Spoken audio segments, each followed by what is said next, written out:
Welcome to the first Personal Defense Network product showcase. And this is a live event. I'm joined by a bunch of great guys. You've seen them online. You probably trained with some of these guys if you've been training long enough in the community. And these are our hosts of the Training Talk Show, Barrett Kendrick from Bearco Training, Deryck Pool from Echo 5.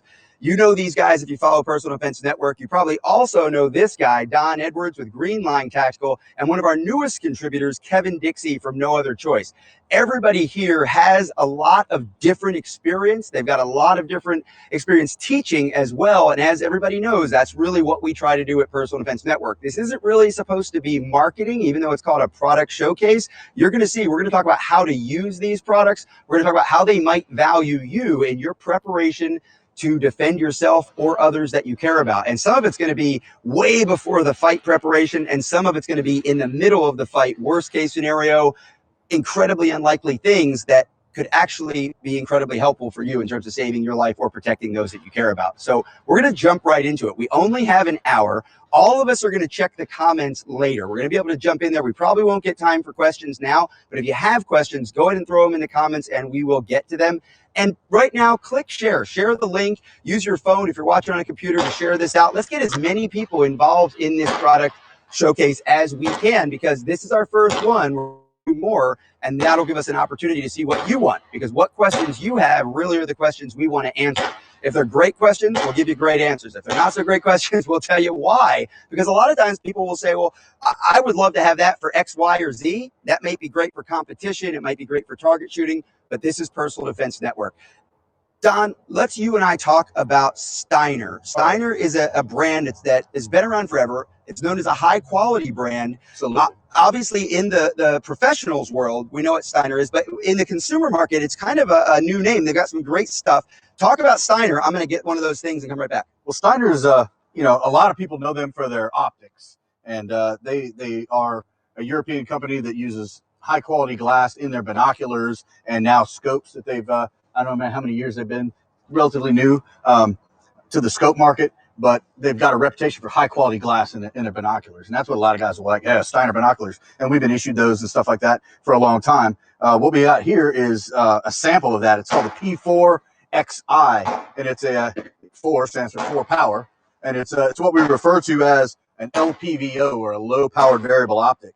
And this one, basically it goes from 1 to 4x in its magnification, and it has this throw lever, so it's nice and quick to do that.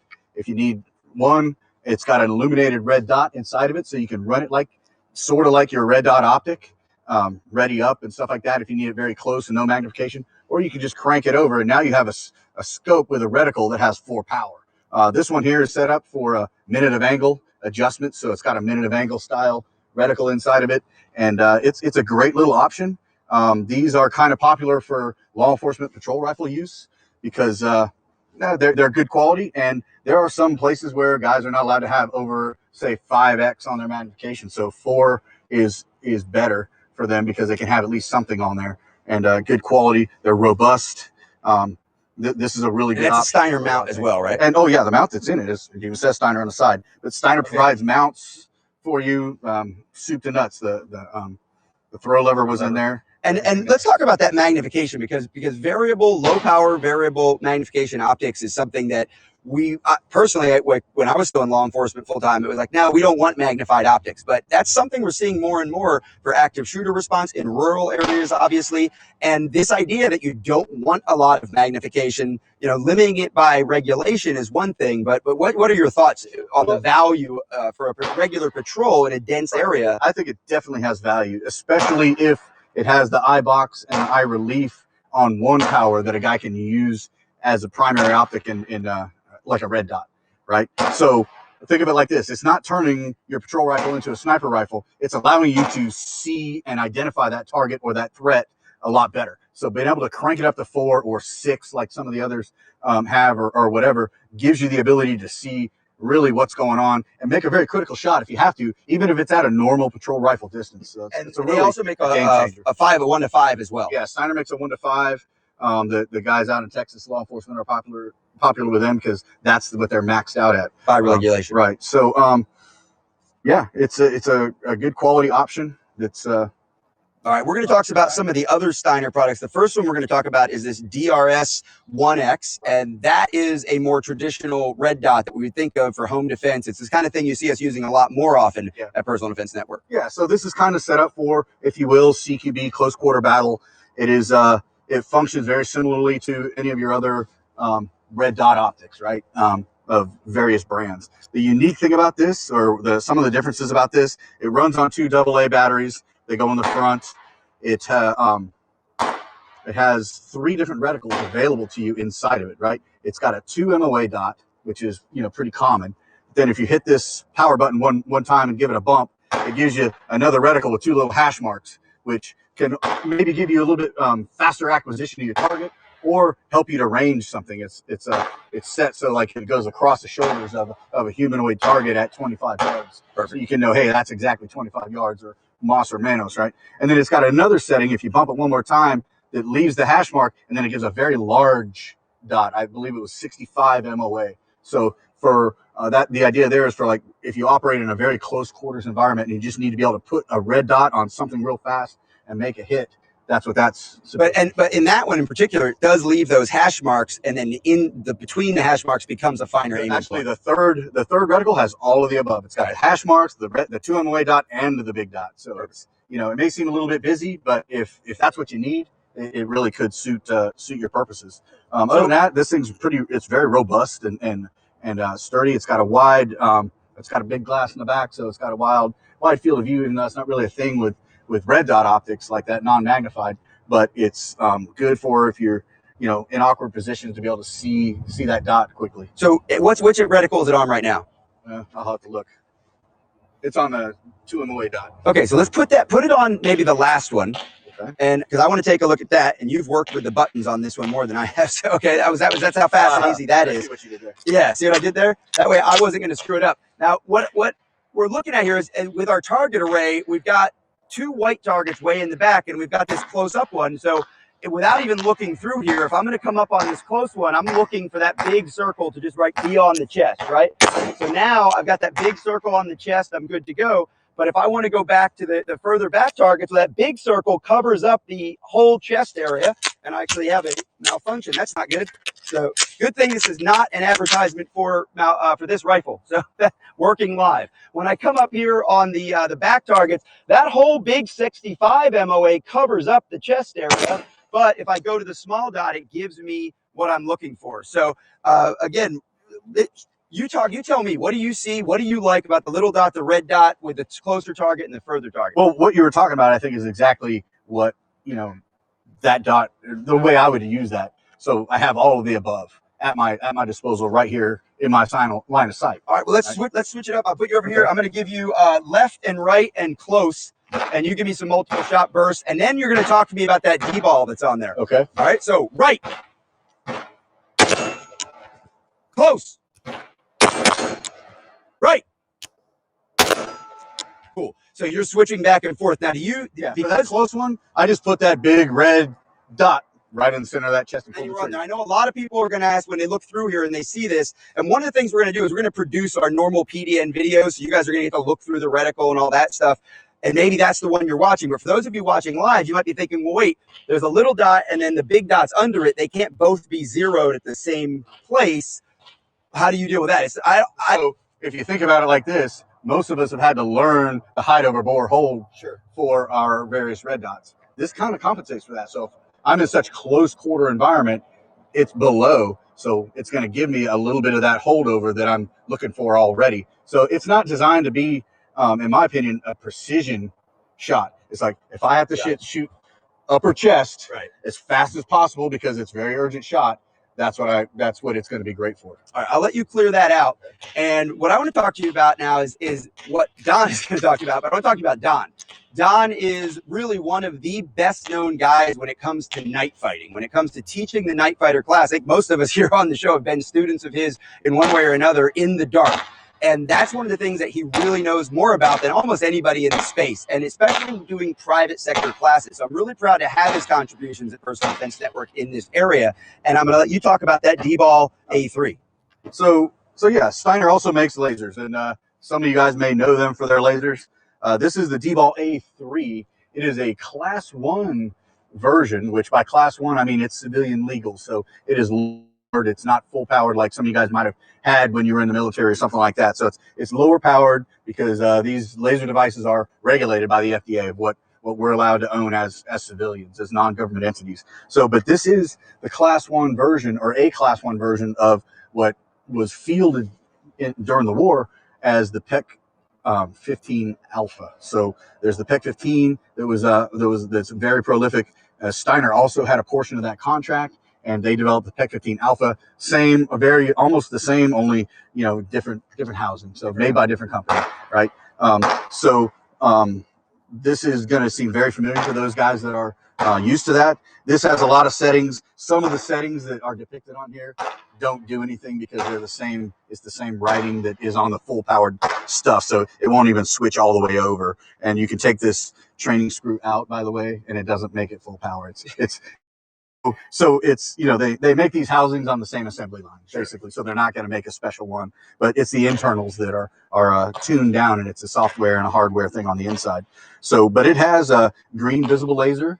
It has a visible or a IR infrared laser and an IR illuminator, and you can use combinations of both. You can use just the illuminator or just the laser, or both of them at the same time, which is how we prefer to use them generally with night vision. So night vision for patrol officers, for SWAT teams, probably not in a home defense area, but maybe hog hunting applications, things like that. But you have a lot of people coming to your classes that are training with these things really just to get the experience and understand it, and maybe some veterans that use this stuff in the military that come out and they want to equip their home defense tool the way they had their professional tool set. Yeah, I mean, I get all ends of the spectrum of people in the class, from full-time armed professionals that are coming on their own time, or they got their department to send them to guys who are just love to shoot.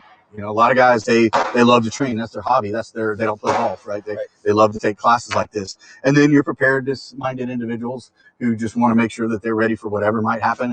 And then a lot of people, we use lasers like this for hunting wild pigs at night, and stuff like that. We have a lot of fun doing that. As a matter of fact, supposedly it's one of the fastest growing segments of the hunting. Oh, I believe that. Of the hunting market is night vision hog hunting. Yeah, and they're considered pests. If you don't live in an area where there are wild boar, talk to somebody that does. That is a necessary thing. I'm going to take this from you. Okay. I appreciate all that stuff. We're going to talk to you more in the show on some other stuff, but I'm going to bring Deryck Pool in right now. Deryck Pool, again, if you follow Personal Defense Network, you're very familiar with him through Training Talk, through a lot of the video stuff he's done. One of his most popular videos was related to some of the stuff that he was doing on a motorcycle. He's a big motorcycle rider. He spends a lot of time thinking about how to carry, how to do a lot of different things in a clandestine way and in a comfortable way. You also are a tech guy. A lot of people don't know that he has a tech background, an IT background and all that. And he also has run an online store. So I wanted you to be kind of our expert when it comes to Primary Arms Online. Now, if you're familiar with Primary Arms as an optics company only, which I'll admit up until probably about a year ago, that's how I thought of them. They also have a very extensive and I think easy to use online store. So Primary Arms Online. What's your experience been with the Primary Arms Online store? And I know we have some parts out here that we're going to talk about, but what about the store itself? Well, like you said, I have a degree and I did a lot of web work. So intuitive website is a big deal to me. Especially on phones, right? I got big hands, my eyes aren't that great. So my first test for anything is I grab my phone and see, what does the website look like when I'm using my phone? And the first thing right off the bat is it's set up that it works fine on a phone, works great on a laptop. And you don't have any incessant scrolling. It's very easy to navigate by brand. Somebody did a lot of work of putting things into categories, making things really easy to find. So that's one of the things I've noticed. Some of the stores that I've used are set up. It's very, very hard. If you put like a brand, like say I want parts, right? So I'm doing a lot of gun building now. If I want parts for a certain thing, you sort of it's very hard to narrow it down. I found Primary Arms Online really did intuitively understand what I was looking for and point me in the right direction. Oh yeah, they got a builder's category, right? So you just say I'm building an AR, boom, hit it, and then they have that broken down into you can get rails, barrels, everything all in one kit, or you can individually pick and choose. And so this rifle that Don and I were just shooting actually has a Geisley rail on here, and it has this does not have the CMC trigger in it. over here we're going to talk about with a CMC two-stage trigger as well. But the barrel in this is a Primary Arms branded barrel that is actually manufactured by FN, which obviously FN is one of the best barrel making companies out there. So this is an example of some of the parts. We got the Don Edwards that was just on with me actually put this together. And like I said, we have another one of these CMC drop-in triggers. Have you? I know that I've shot a lot of the CMC triggers and I like them. Have you had a good experience with those? Yeah, I've tried their block drop-in as well as their ARs. You know, they're high quality trigger. And this is the two-stage. Like I said, this particular rail, here's the thing. When it comes to building an AR, when it comes to picking your barrel length, picking your rail, picking the style of rail, the trigger, single-stage, two-stage, whether it's flat or curved, the options are there. And as we know, it's been very, very hard to find exactly what it is you want in terms of things being in example. This particular one, this two-stage trigger that we have here as a sample, this is now out of stock. And the fact that it's out of stock means that, well, you're going to get a single-stage trigger or maybe a flat two-stage trigger instead of this curved two-stage trigger. But the good news is with CMC and Primary Arms Online working together, maybe by the time you're watching this video or this evening, it's back in stock. But just keep an eye on that. And they have a real simple way to get updates too, right? So for sales, have you signed up for the newsletter? Have you been looking at that? Yep. And what is it? Is it spammy? No, not at all. Nope. And the other thing is you sign up, and when you initially sign up, you get a coupon code for $12 off your first order. Oh, well, there you go. So, all right, sign up, $12 off your first order. That's perfect. And then really take a look at this stuff. A lot of the things that we're going to be talking about today work in support of you getting better prepared for personal defense. Well, obviously, it's not about just buying the stuff and putting it together and knowing the specs, but you're going to have to go practice as well, right? So in an incredibly choreographed and scripted staged way, Kevin Dixie just happens to be practicing right now.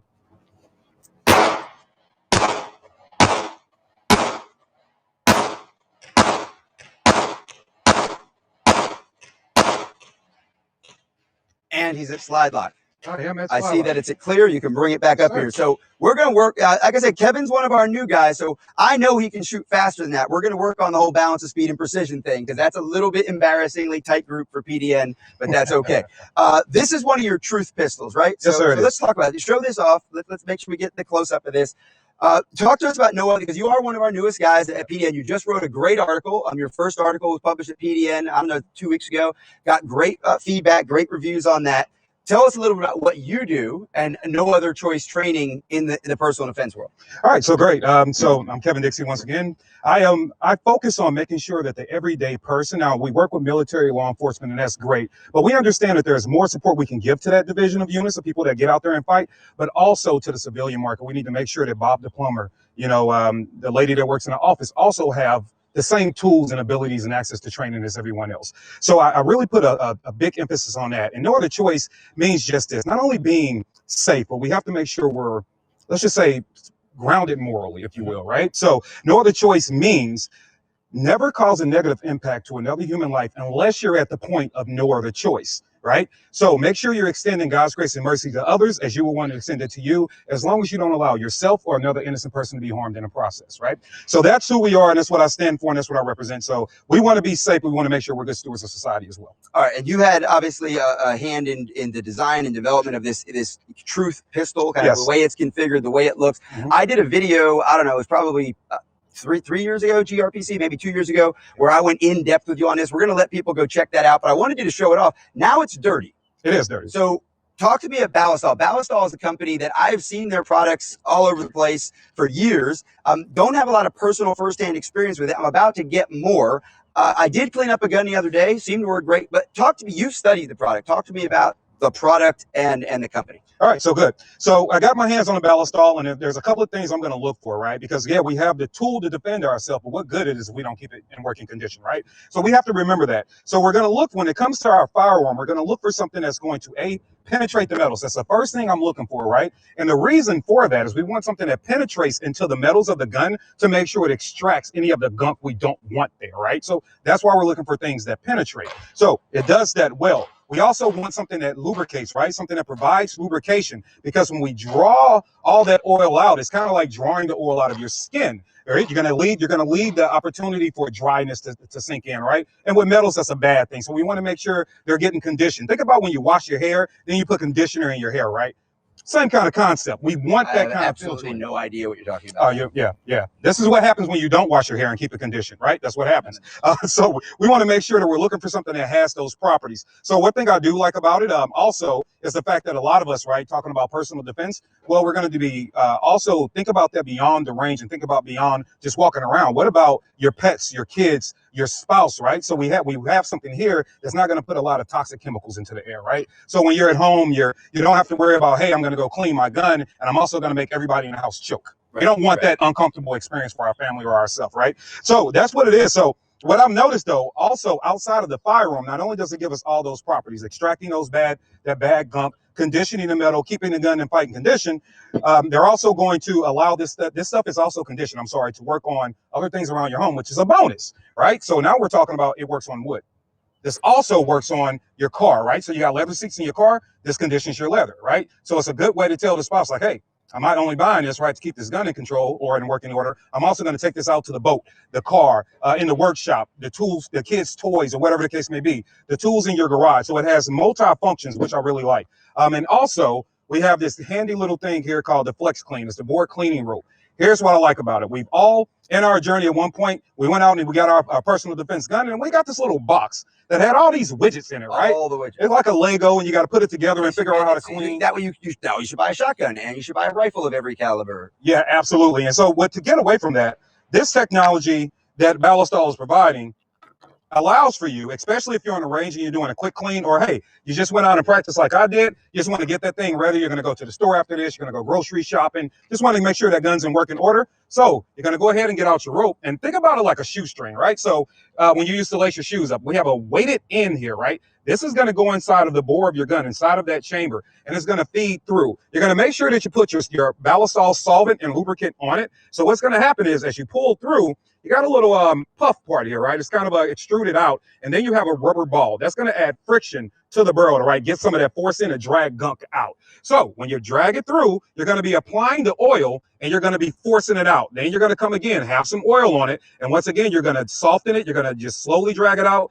Then the balls are going to use penetration to force all the gunk out, and it does that movement 3 different times as you pull it through. All you have to do literally is drop this thing in your gun, pull it out maybe twice, sometimes 3 times. That's it. Load your firearm back up. Please make sure you're being safe while you're taking these actions. All right, load your firearm back out. Then you can clear out your range bag and all those things. Get ready, go out to the store, go home, whatever you're going to do. So I like that. Go ahead and strip your gun down. I saw that it was clear, right? So open that up, and we're going to just kind of do a little before and after. We're going to let Kevin get to work on cleaning this up while we go talk about something else. Absolutely. Because we need the truth to be clean and clear.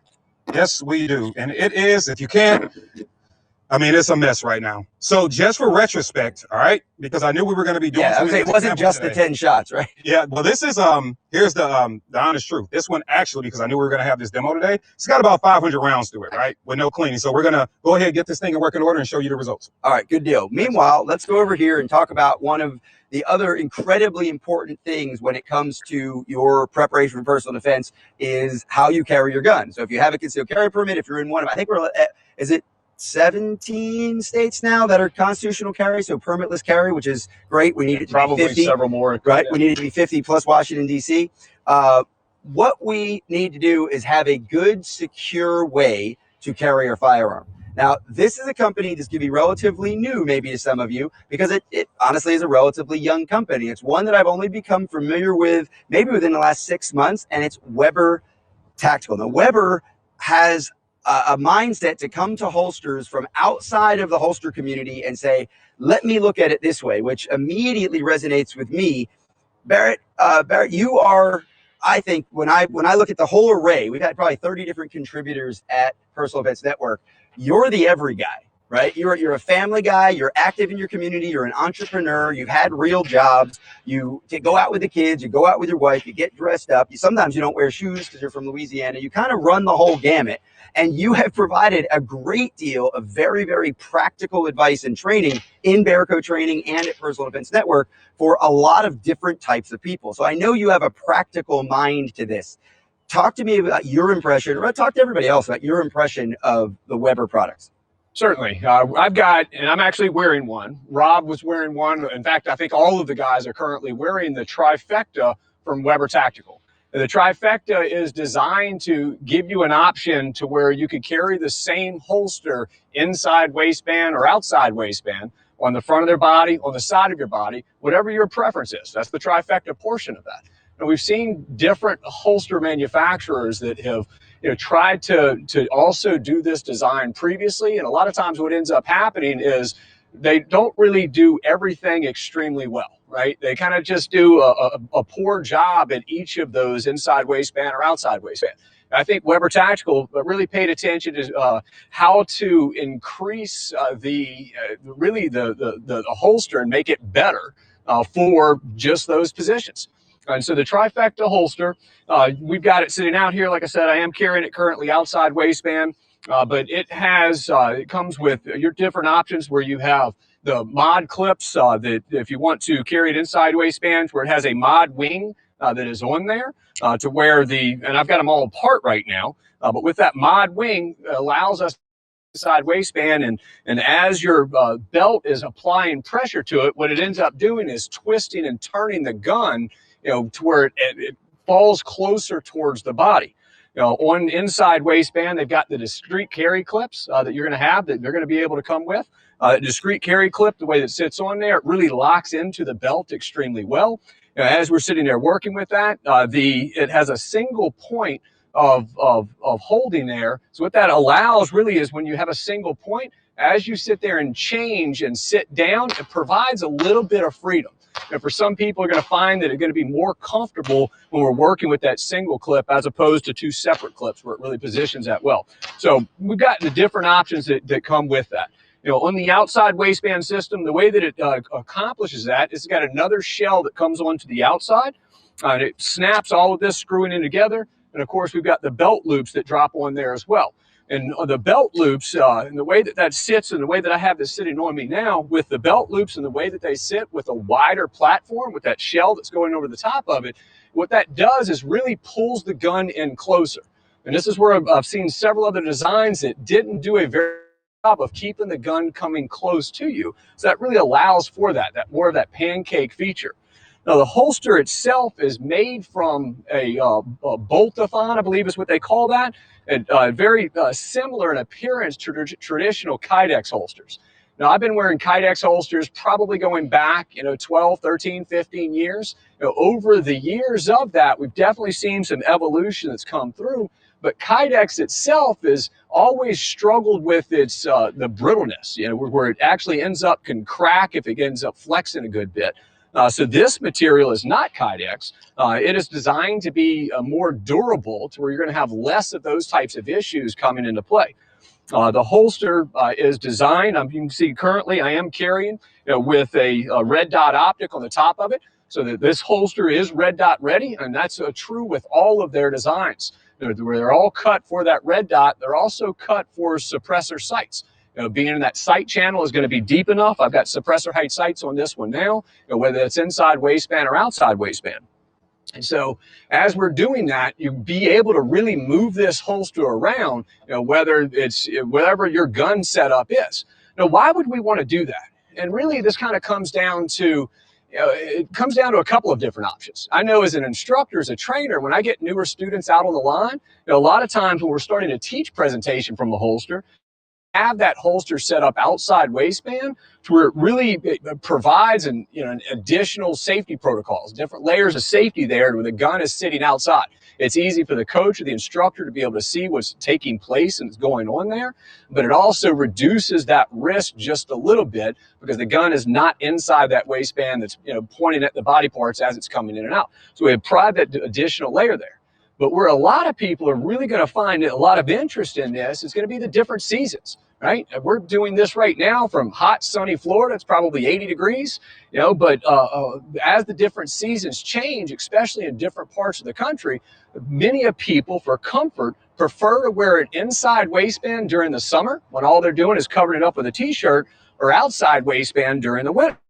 If I'm wearing something like this, the flannel shirt that's going over the top of it, well, now I may be able to, whether it's a jacket or just a lightweight pullover, as I'm sitting there carrying that, it's going to be able to conceal the firearm because it is keeping it close into the body. So I've got this one currently. It's actually really positioned high, so you can change the ride height of that. That's even going to help with that even more. Currently, I've got it sitting high, but if I'm going out and it's wintertime, now all of a sudden I don't have to deal with the uncomfortableness of having the gun inside waistband if I'm constantly having to wear something that would cover up the gun anyway. And it also, when you get into working from presentation from the holster, since it's not on the inside of the waistband with all the different layers that would be covering it up, that's one less additional layer, making it a little bit easier to be able to get a hold of that firearm. With the other options that we have available with this company, with Weber Tactical, they don't just make the personal defense holsters. I'll take your jacket, sir. Thank you. I appreciate that. Sure. So they don't just have the personal defense holsters, but they also are into the competition market as well. And that's the pretty blue and black holster that we're seeing here. It is, and it's like really super incredibly well made. Does have their little logo sticker on it. And this, as I understand it, is a new product line for Weber Tac. And what they have done at Weber Tactical is decide that they're going to really try to service the gamer market. And what's interesting is when I saw this holster, and if you're like me, you don't really do a lot with like the 3-gun situation, I saw this hood and immediately thought, well, gee, that looks really tactical-ish, right? But this is actually designed, then we put a gun in it, and I think maybe was it this gun? Okay, I'll let you put that in there and show it. It's clear, good. When we put a gun in it, it was very high over the back of the gun. And so I called up Adam Weber because he's very about. I'm like, do we have the right gun? How is this? Obviously, this is for the optics. And when you're thinking about a gamer gun, you're thinking about 3-gun, the optics can be larger. It can be a lot easier to carry it out here off your body. There's a aluminum drop also. If you don't want this so high, it can drop down and get a little bit easier to get to when you're in that gamey mode running around. But that's what this hood is for. The hood is there for extra retention to make sure that it is retaining the gun. And I'm sure during some competitions, you would just take that off or get that out of the way. But it's specifically designed to allow you to clear the optic that's going to be on all the gamer guns. So again, a very versatile design, very sturdy, very well made. Is what I found. Now I'm wearing the appendix carry, and I'm wearing it with a full-size Glock 48. And I'm gonna have Deryck come in. Deryck's wearing it. Are you using a 48 also? 48. So Deryck's also got a 48. What he's got though is I've worn this. If you've noticed this, maybe throughout this broadcast, this first half hour, you've said, well, gee, Rob's printing an awful lot. I wanted to wear this holster this way so you could see the difference. And if you want to go ahead and take that out and show them what we're looking at. This is a great clip. It is a great clip. That's really why I wanted him to have to do it, because see how well that'd be great on a motorcycle. There they go. What wouldn't be great on a motorcycle right now? It's about 75 degrees. Bike week is getting ready. We saw a lot of Harleys being trailered and BMWs being ridden yesterday, coming down 75. That's mean to the Harley guys, but sorry. That's unfortunate. Talk to us about that, because that's the difference, right? That's how you carry size grip at my build. Well, now Deryck's build too. If you've been watching PDN, you know he's dropped a lot of weight, and yet you can still conceal it underneath of something like a t-shirt. Talk to me about that. Yeah, that mod wing. These have been around for a while, but they've evolved and become better and more intuitive. This one, you can actually change the depth and height. You have the long one or the short one? I actually use the long one. Okay, I like Deryck's maximum. got the short one there. Whoever's got the close-up camera. So what it allows is when I put it in and I tighten down, that sits behind the belt, and it just sort of pulls that grip back into my body. Right. So I'm going to do is I'm just going to, well, you're left-handed. That's okay. That's set up for a lefty, right? Yep. I'm going to take this off. I'm just going to put that right there. And then I'm going to take this one and put it on there kind of left-handed-y. And you guys who have been watching this, you can go back and kind of replay the tape. These are great clips. Absolutely. There's that.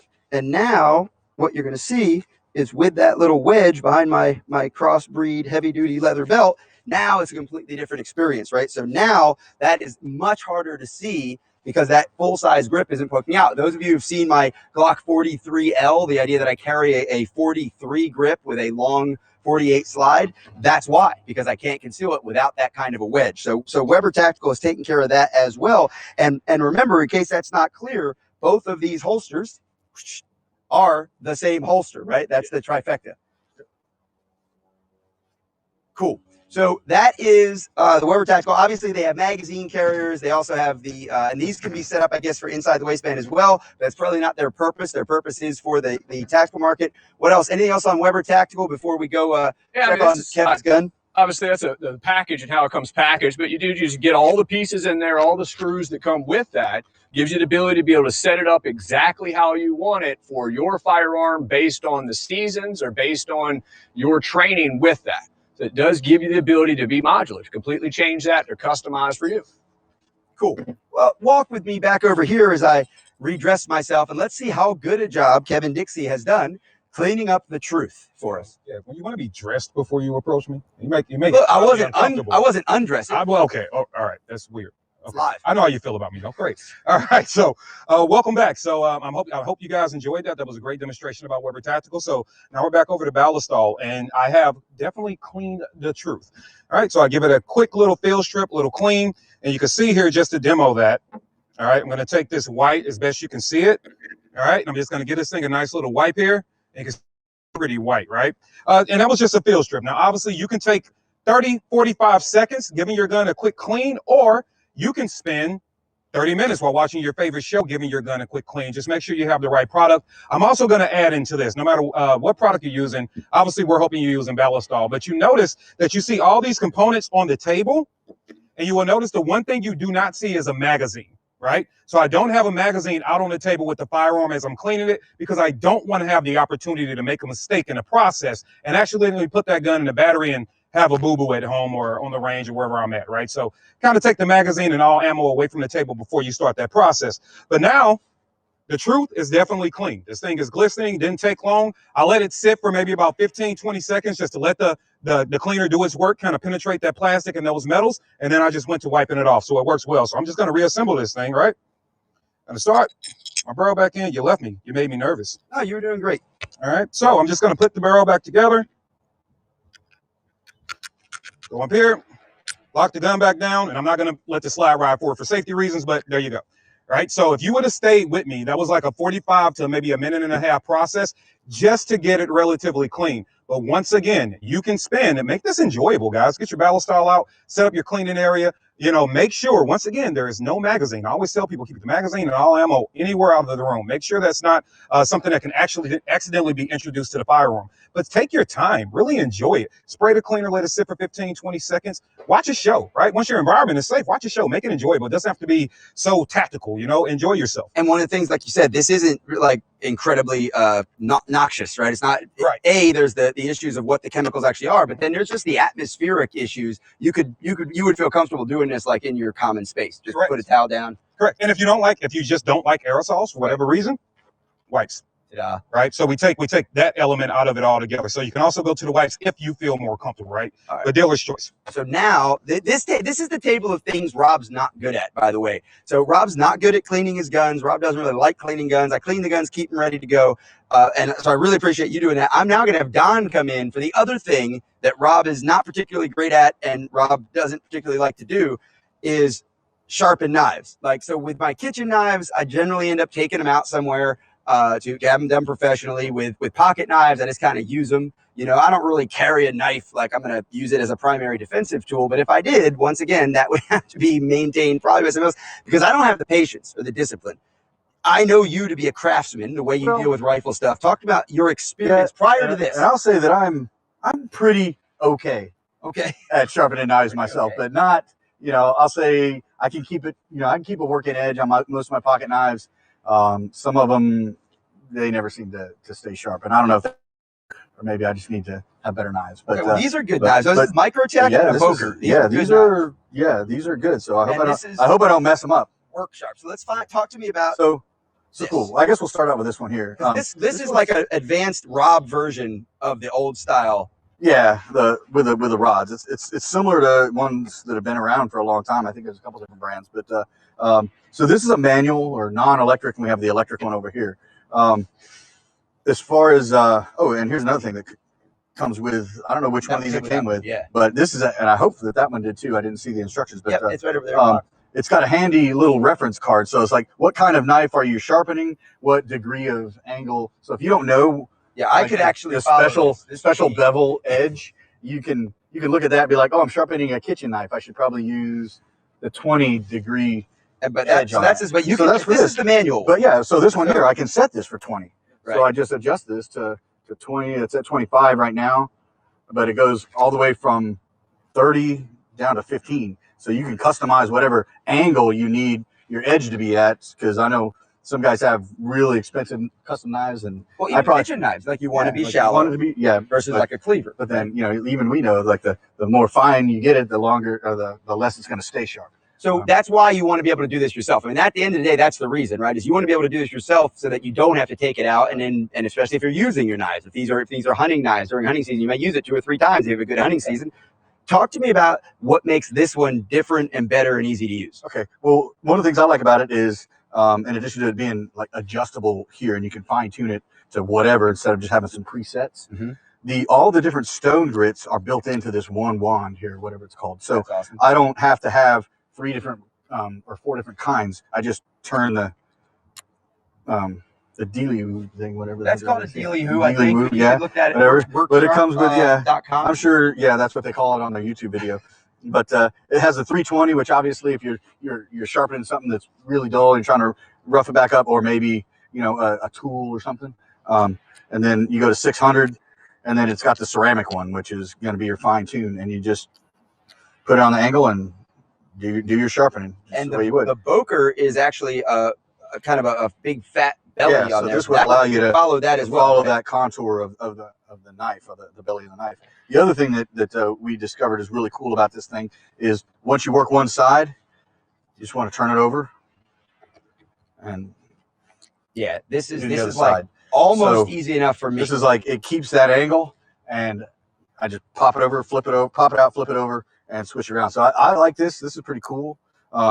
That I really kind of like this. Talk about that. I'm going to get out of it because I'm too tempted to use it. I'm going to go check it. Well, I'm going to use it on your knife. Go ahead, please. Okay. I'll come back.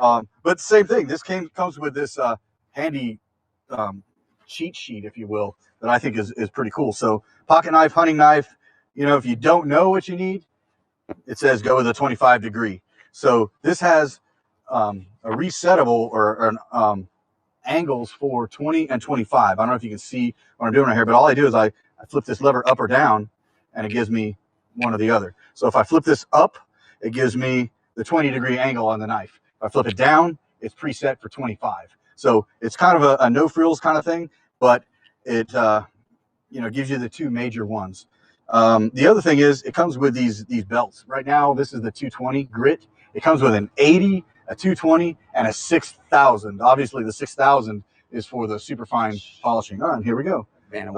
So this purple one is like very, very fine. So once I get it the way I want it, I'm going to use this one, and they're pretty easy to change. You just slides off. It's got some spring tension here, and it holds it right on. So, and you can also use it on your yard tools or something like that. If you had a hoe or an axe or something like that, you can use this manually, and it's reversible. So whichever way I want this belt to go, if I pull this switch to the rear, it's going to go, as I'm looking at it right now, it's going counterclockwise.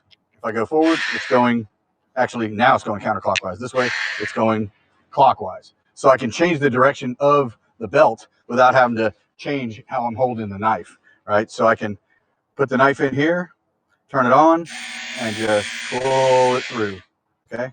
Then I can do the other side. And this thing, I can't do that on a whetstone. I'll tell you that for sure. And I've got a few, and this thing's. Is it ready for me? It's pretty sharp, man. We can put the 6,000 on there if you want, and hone it up a little bit. But which number was that's this? the 220. That's the 220. Well, that's pretty impressive for 220. Yeah, we could probably take this off. Live with an airplane above us. You're going to handle that. I'm gonna come back for this. Everybody understands this for a second? I hope so. Awesome. All right. So what I like about it is there's been a lot of different companies out there that really have come around with some great opportunities for you to sharpen your knives at home. And there's a lot of different techniques. And I know for some people, this is like a passion and a craft. For me, it's utility. I just want it to work, and Work Sharp makes it work simply is what I've seen in my limited experience. When you've paid a little bit more attention to it and found the same thing. I'm definitely thinking I'm on board with this, because I'm gonna go find knives to sharpen with that, I think. But first, I'm gonna go back over here with Deryck. Tell them whatever they need to know. Cool. And I'm ready to go to Rob. Okay. I'm of the same mindset. It's like I like knives, but it's not my thing to the point where I want to sit around all night sharpening them. If my knife is dull, I want to be able to walk over to my bench and do this a little bit.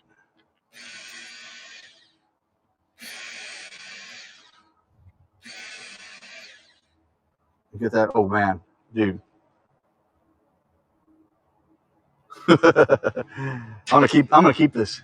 Okay, great. Now I lost my knife. Yeah. So I lost you my got the knife. I want the sharpener. Oh, well, no, okay, but that's where you sharpen my knives? Well, I'll sharpen this one for you. I was hoping to get him on camera. I'm over here with Deryck. We're going to go back to talk about personal defense equipment specifically. And obviously, a lot of us carry knives, and those knives would be backup, worst case scenario defensive tools, but they are everyday carry kind of tools that we have. One of the other most important everyday carry tools that I think exists is the flashlight. Even outside, whatever, during the day, having that flashlight, because you might end up inside or you might end up not going home to get your flashlight before you go out in the evening. But a lot of people ask about weapon mounted lights. Now we've got the Tor Fusion here, which is the Steiner light and laser combo. We're going to talk about some of the really cool things about having a laser on a pistol, but let's talk first about handheld light versus pistol light. Go. I'm a fan of the handheld, right? The gun is a personal defense tool. You know, having a light on it makes sense in certain situations, but overall utility, the handheld is my preference. You know, and in fact, this gets used a lot every day, right? You drop something underneath the car, you can't find it under the seat, you have the flashlight. I like this because a lot of times we have to, if we need to go hunt and find something, So we're not just because go and keep that out and be left-handed as you are. I'll make sure everybody knows this is clear, and just talk a little bit about that transition ready, how you're finding, identifying, and then potentially shooting. And I'll be right back. All right. So, right, we're gonna use the handheld light to actually find the bad guy. Right.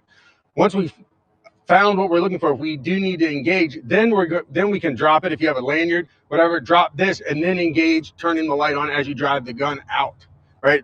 This has a nice, really big switch on it, so it's really easy to activate. It's ambidextrous. And it's ambi, right? A lot of times us lefties are left out in the cold, but in this instance, Steiner did a great job with a very easy to access and just touch, and it comes on and it's instant on and stays on. And that's the light and laser combo. So obviously, if you followed my work, I am a huge fan of putting the light in your pocket and not on the gun. In addition to putting the light on the pocket and not in the gun, the other thing I think we should consider is if you had to choose. Now, Steiner in this case makes it very easy to say, I want both. But in the case of the Tor Mini, we're talking about a laser only. I'm not sure which camera we're on, but that laser only on the Tor Mini is different. And when people have asked me, and obviously a lot of companies like Steiner have thought ahead and just said, you know what, you can have both. If you want the white light, great. You want the laser, great. You can have both. But if you only have one, if you have to choose between one or the other, I tell people to choose the laser. Do you give advice along those lines? Yep, it's a great tertiary aiming device for like a home defense situation where like maybe you were cowered down behind something, you can't get to that full extended shooting position. Right. So right. What are we talking about? What I'm thinking, what I'm picturing in my head is that I've got a scenario here, and you want the big one? You're a bigger guy. You use the mini. Use the mini. We'll go counterintuitively here. Okay. There's that. I'm going to take this magazine and let's just come over here. We got a target set up. Sure.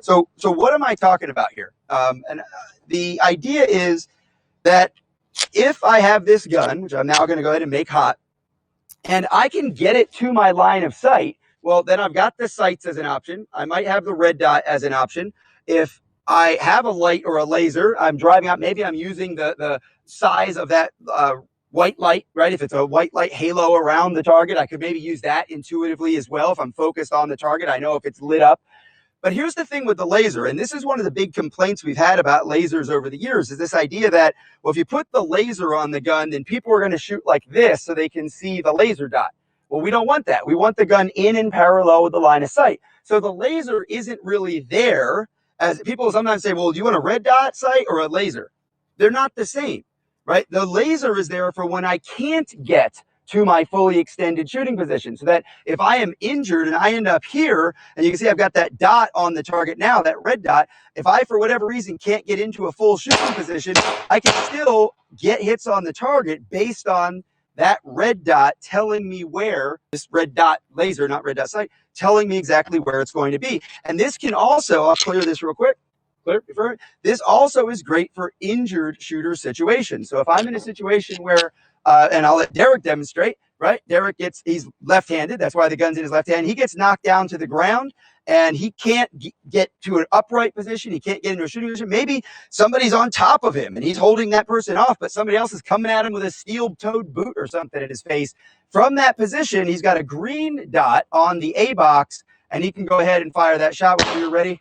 And again, know exactly what's going on. Now, this is really interesting, right? He's clearing this malfunction.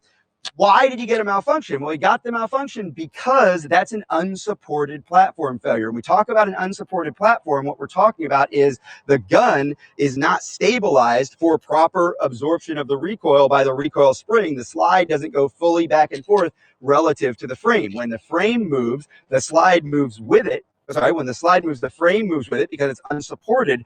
And that's the situation you're in. So almost like perfect in this case, the idea that you were in an unsupported position, you needed to get a shot off, your shot hit the target. If you're in an unsupported position, you may not have the opportunity for a follow-up shot. And that's exactly what we saw play out. So in that way, the laser as a tertiary aiming device, and Deryck used that word, tertiary. Remember, the idea is that our primary way that we aim for personal defense in close quarter situations is kinesthetically. Both eyes open, focused on the target, drive out, press the trigger relatively smoothly, get the hit.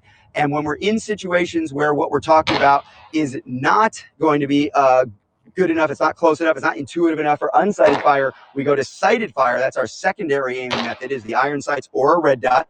And then our tertiary aiming method, one of the ones we used to have would be body index, right? So if Deryck's trying to choke me out to death, he's got me pinned up against the wall and I can't do anything about it, and I decided to go to a gun and I rotate, get that gun out my left hand for the benefit of the home audience out there, I would actually be using my body index here, knowing where his body is, to get my gun pointed at him, because I have the gun index on me, my body's indexed towards him, and I could shoot.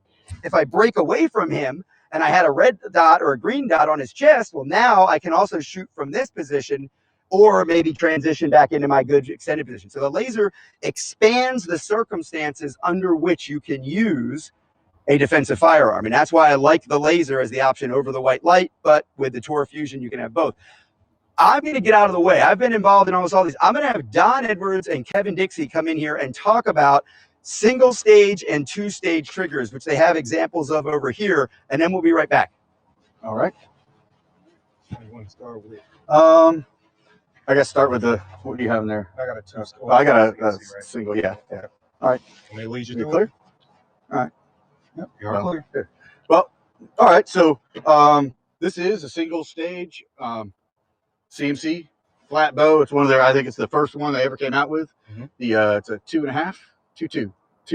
It's a 2 pound, 2.5 pound. That's what it is. So it's relatively crisp. I mean, it's very crisp. It's actually one of my personal favorite triggers.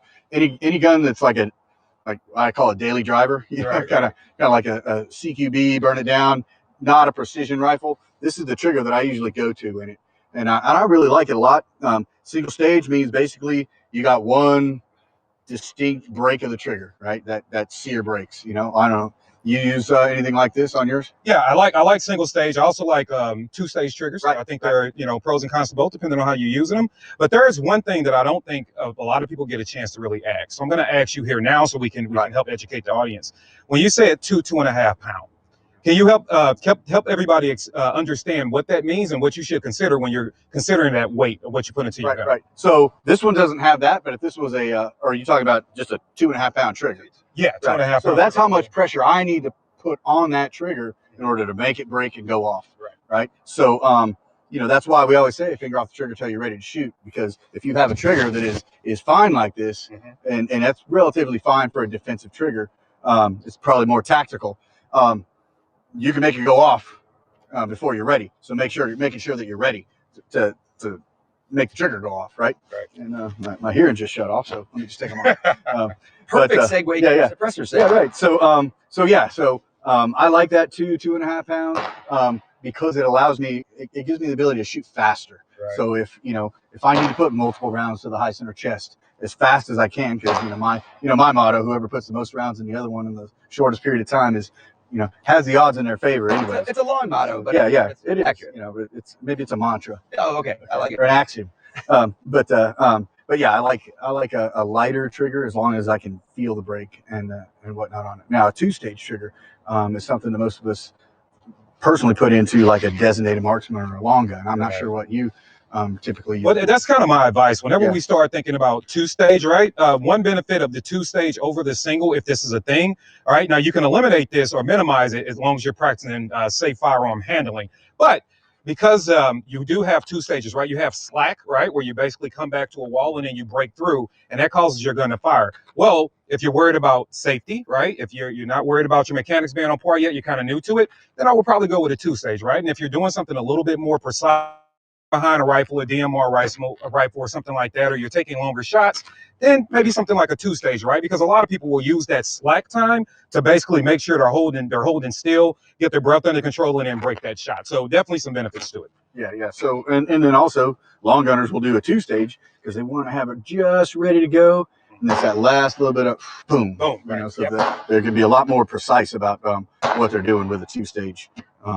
So yeah, I like different guys like different things. And I will say that CMC, I've been using these roughly for about 1.5 years, so that's relatively new when you consider it. But recommendations, CMC does great work. I mean, the quality of the trigger is hard to beat, right? So I really do like a 1-stage or a 2-stage, whichever you go with. I've been using CMC triggers for 15 years, and I love them. Yeah, CMC triggers, especially in the great. rifles, they are legit. Good people over there too. Great people. And I think this is maybe that's one of them has a CMC barrel even in the Pepsi. CMC's come a long way from just the triggers. They're very efficient triggers. We have, I think, been efficient enough to be right around an hour. There was a bunch of other things we want to talk about. One of the things that I got to tell you is this is a CQT from Steiner, and it probably isn't something that you're super interested in owning for $10,000, but for I think it's actually $9,999 MSRP.